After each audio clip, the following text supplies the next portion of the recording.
All right, welcome in. Cube Show Podcast, college football podcast, usually comes to you on Sundays, Memorial Day weekend.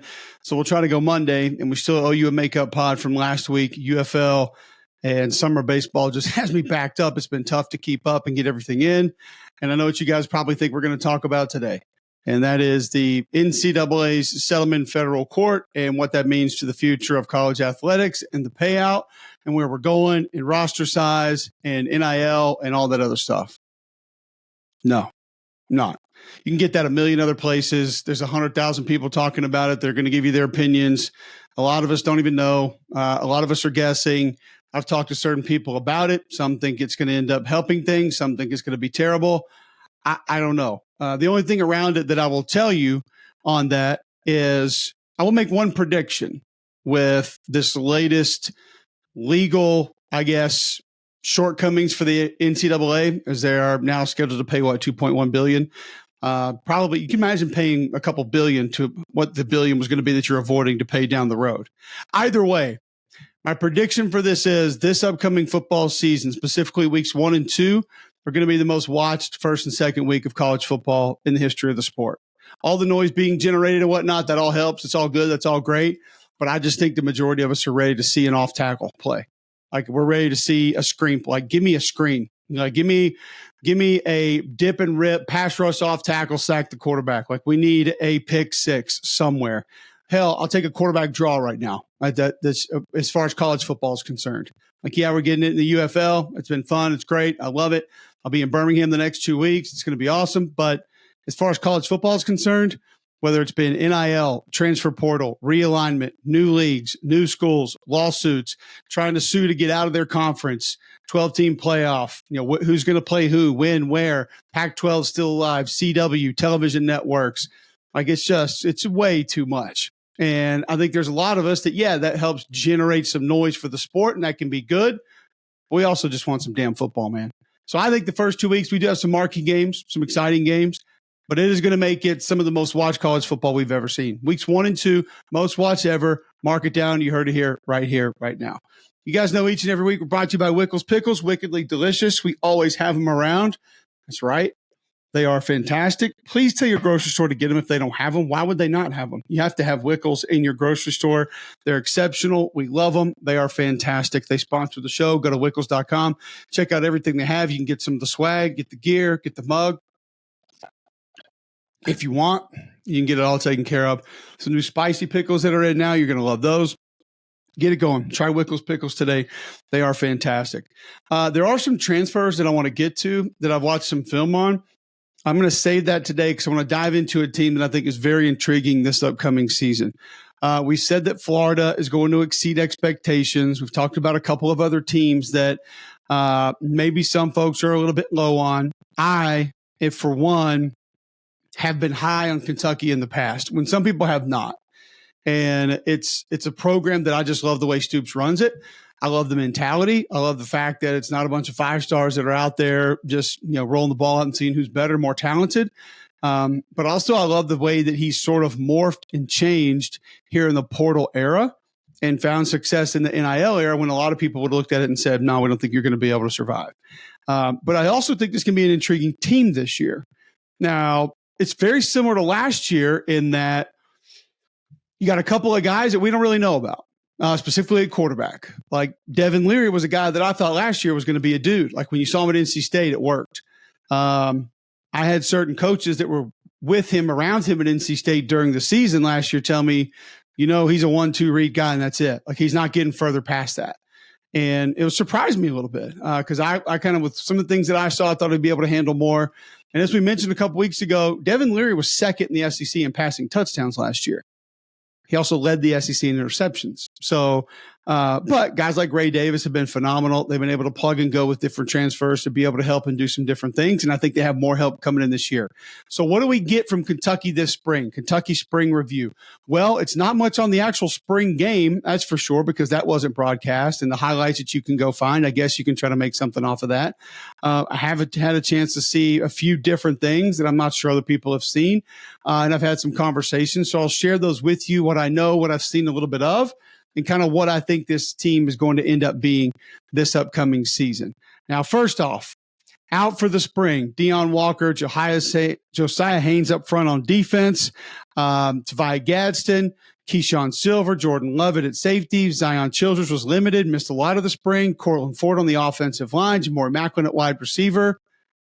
I mean, I guess it helps that a lot of other guys get reps. That's good. That's a positive. But honestly, at the end of the day, you needed these guys to be able to operate together in a new offense. Some of those guys up front on defense, like Deion Walker, we know what he's got. Josiah Hayes, we know who he is. We're good there. Even Jordan Lovett, I think you got a pretty good idea what he's going to bring to the table, what he's going to be. So not that bad with them.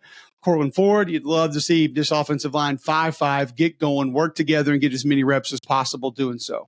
But we'll start with that offense. I think all in all, with Bush Hamdan coming in, they were pleased overall. Keep in mind, this is now an offense that's going to go from a huddle offense to a no huddle offense. And I think there's a process with that will simplify some things that potentially could help Brock Vandagriff out. Because some of what I heard from a Georgia perspective is very similar to what we just described with Devin Leary, in that the processing is not always there. So if you can simplify that, and when you go no huddle, you have the ability to look over, you have the ability to survey the defense first. Keep in mind, more communication is going to be in the helmet this year. And when you need to, you can go fast. That always simplifies things for the quarterback.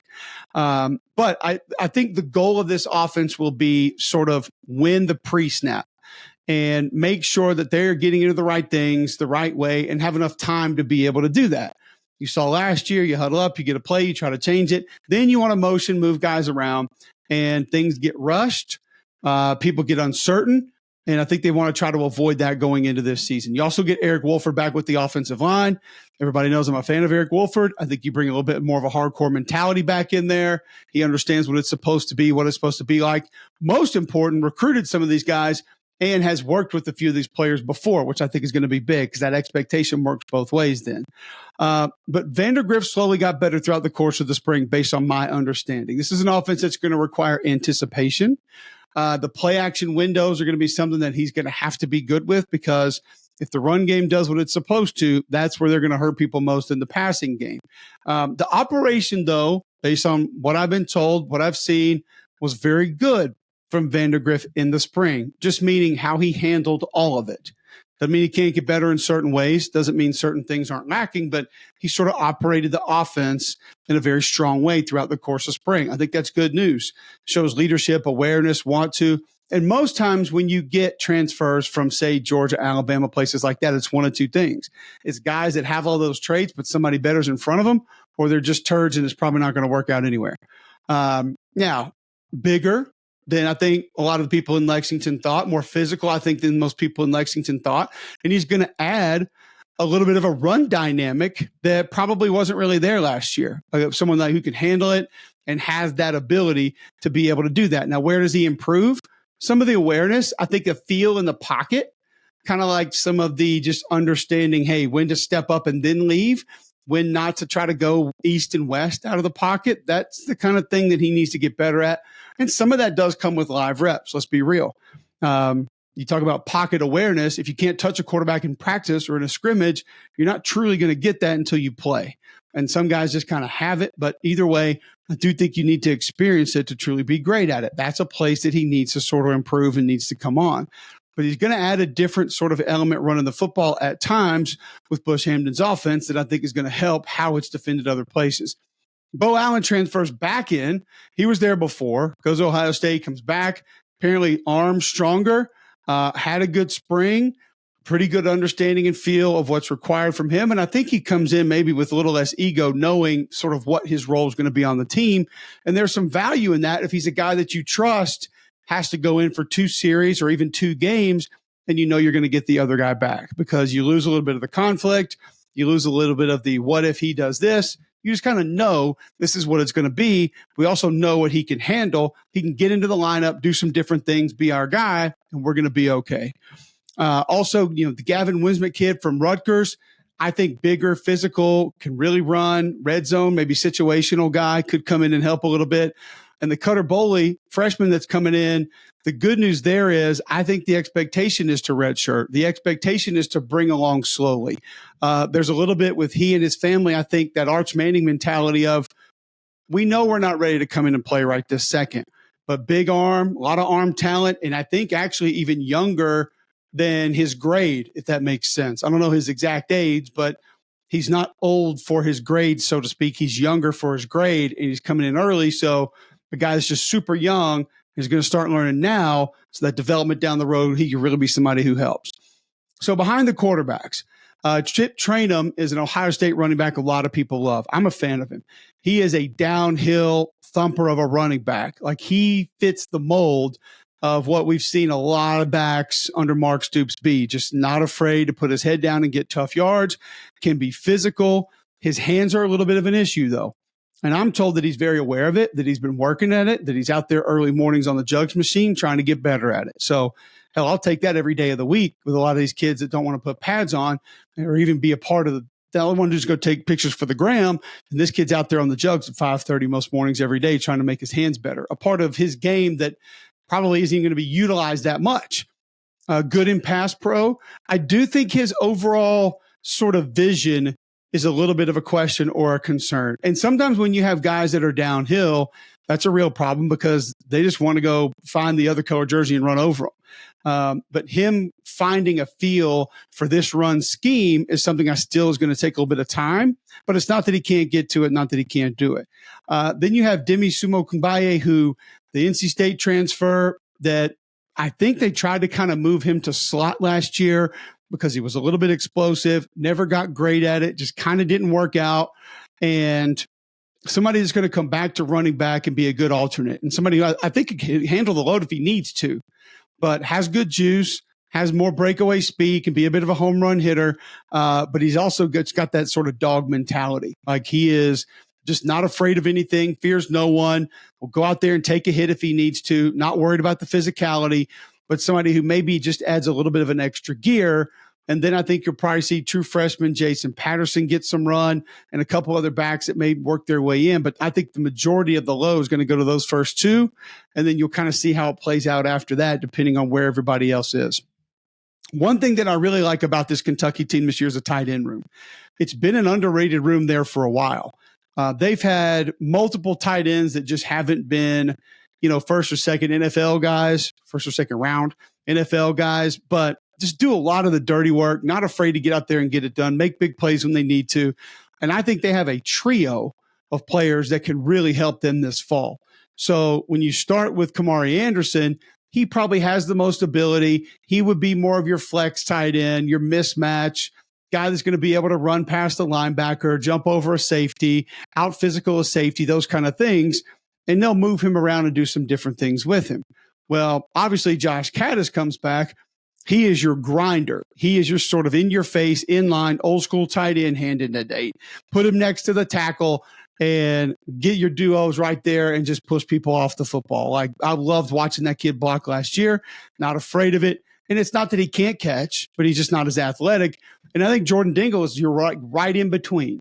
Can be a little bit of the old school tight end. He's got a little more athleticism than Caddis, can move out, make some plays. But when you start talking about the ability to go 12 and 13 personnel, move guys around, which is what so many offenses want to do this day and age to get you lined up incorrectly, to force your hand to how you match up with certain things, Bush Hammond is going to have that ability to do that because all three of these guys can play. All three of them could be starters on multiple teams in the SEC, depending on the need or the want. But I feel that good about that room. I think it's a quality room. That's where one area that Kentucky has great depth is in that tight end room. I think it's going to be a strength of the team. So wide receiver, a position that also could be a strength of this football team. We know Barrion Brown last year has shown that he can be dynamic. The technique's got to improve. Being more of an actual receiver has got to continue to come along. I'm told he had a pretty good spring, as did Dane Key. The drops have got to go away. I mean, you're finding ways to create explosives and you're giving them back to the other team. Like they have to go away.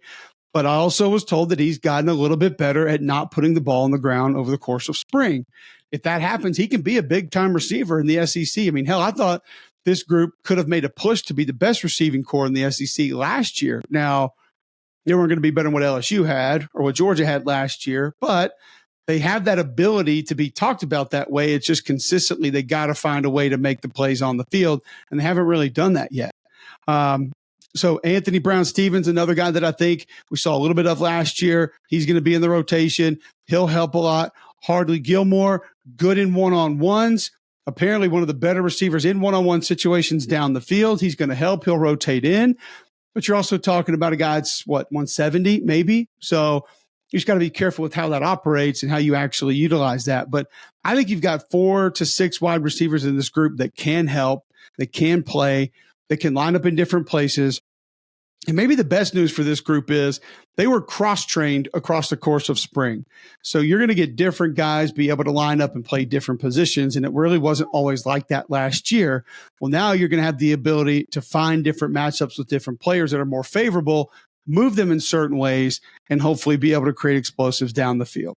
The big question, though, I think still is going to be the offensive line. There are reasons for confidence here. I understand what it's been the last few years, and people have been worried, and it's not really this, it's not that. But I think when you look at how they were able to work together in spring, how you brought Eric Wolford back, and there is some understanding on both sides of that, and just the overall talent in the room, that you're going to have the opportunity to have a group that's solid. Now, we've seen some Kentucky offensive lines in recent memory be great. We've seen them overachieve. We've seen a couple of the last few underachieve to a certain extent. Now, I'm not going to go ahead and call my shot and say, yeah, this group's going to be great, or yeah, this group's going to underperform. But there are parts of it that I think you can have confidence with. Listen, Marquez Cox was a great get out of the portal last year. He was solid. All season long, he was fine. So you get Dylan Ray back, who I don't think ends up at left guard. I think he ends up at right guard. And he's played, and he understands, and he's got that mean streak in him. He's got that dog mentality. Like he's got some shit about him. So you feel good there. Eli Cox is back at center. Eli Cox has played a lot of football, number one. Number two, he has the brain power to handle all the protections and the calls up front. And I do think Bush will put most of that on him. Just go ahead and let him handle it, take it off your quarterback, process the rest of it, and then you're good to go. I know it's not ideally in the NFL, which you might want from your quarterback, but who cares? You're trying to win college football games. And you do what's best for your guys at that time. So I think in the middle, you got a chance for that group to be pretty good. Jagger Burton's going to be over at left guard. He's played. We know what he is. And he's another one that he finishes, grinder, loves to get after you, play the game the way it's supposed to be played. Then we come to right tackle. We've had this Gerald Mincey conversation before. We've actually had it at 2 other SEC schools, Florida and Tennessee. And there were times he didn't want to play right tackle at Tennessee. He would rather be the second string left tackle, when the right tackle before him literally was drafted in the top 10. There was no reason to say that wasn't where you should be. Nonetheless, he's had the ability, he's got the talent to be able to be in there and help this football team. If he doesn't go, maybe a Jalen Farmer, who I think is probably your backup right tackle. I think, honestly, Dylan Ray would kick out to right tackle, and then Farmer kind of comes in and maybe takes over at right guard. You don't have a lot of numbers here. There are not a lot of pieces to play with as far as, guys coming in that are going to be able to do some things. There's just not a lot of depth. And you got to figure out the first 5 first and foremost, but there could be a good group that comes together that has some real talent. I mean, you could have 3 tough SOBs in the middle of that group and a solid left tackle. You just figure right tackle out. You've got that tight end room that we referenced that's going to be able to help those guys out. You got a big physical back and Chip Trainum that's great in pass pro that can also help that side out, or if it's just one guy out. So if it's only one issue with a super talented player, you can find a way to work around that, and you can make that okay. It's just how strong can the other 4 be? And do they even move some pieces around to take a less talented piece at right tackle and try to make that go down the road? So I don't know exactly how this thing's going to play out. I know Wolford's a little bit of no nonsense. And if he's got somebody in there that doesn't want to practice hard and doesn't want to do the things he's being asked to do, they're going to go to the next guy, regardless of talent or whatever. But here's how I would leave spring when describing the Kentucky offensive line. There are reasons for optimism. It's just we don't know how much optimism it's fair to have right now. So let's wait and see, but don't go into this just thinking, oh, man, this group's going to be a letdown like it has the last 2 years. I wouldn't go there. I think there are definitely reasons to feel pretty good about some things. It's just we don't know exactly how it's all going to play out just yet. Don't forget about our friends at Blue Delta Jeans, the most comfortable denim that you will ever wear. Blue Delta Jeans, I've got them. I wear them, whether it's a night on the town with my wife, dressing them up. I can dress them down, go casual. Blue Delta jeans are fantastic. They're stretchy. They're breathable. They're comfortable. They're the only pair of jeans you're ever going to need. And Father's Day is right around the corner. Pick up a gift card for Blue Delta jeans. Just go to bluedeltajeans.com. Tell them you heard about them here on Cube Show, and you can go check those out right now. It's easy to do, easy to see. Blue Delta jeans. Tell them you heard about me here. It's the only pair of denim you're ever going to want for the rest of your life. Premium denim, cut and built for you. BlueDeltaJeans.com. Defensively, you bring one of the best D coordinators in the SEC back. Yes, I said that. I have that much confidence in Brad White. I think he's that good.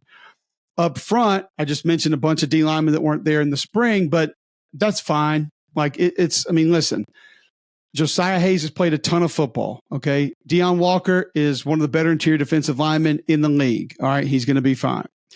Khalil Saunders, I thought, played really well late last year and got almost no discussion from anybody. Jordan Rogers and I had that conversation a couple of times. Like, nobody talks about 92, and he might only get there for 8 or 10 snaps, but like, he makes things happen.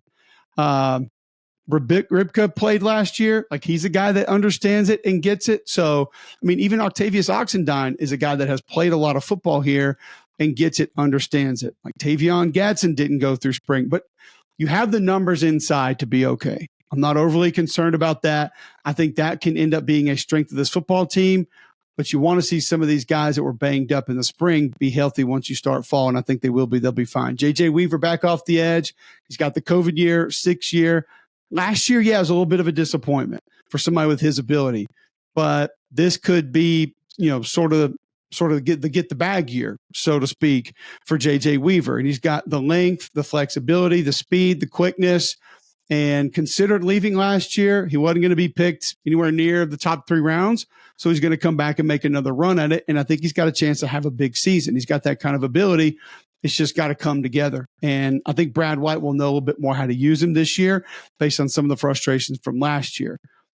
Linebacker, probably as deep as it's been under Stoops that I can recall. So you go get Jamin Dumas-Johnson from Georgia, who was an absolute missile when he played for the Bulldogs. And yes, there were some health concerns. Okay, that's fine, whatever.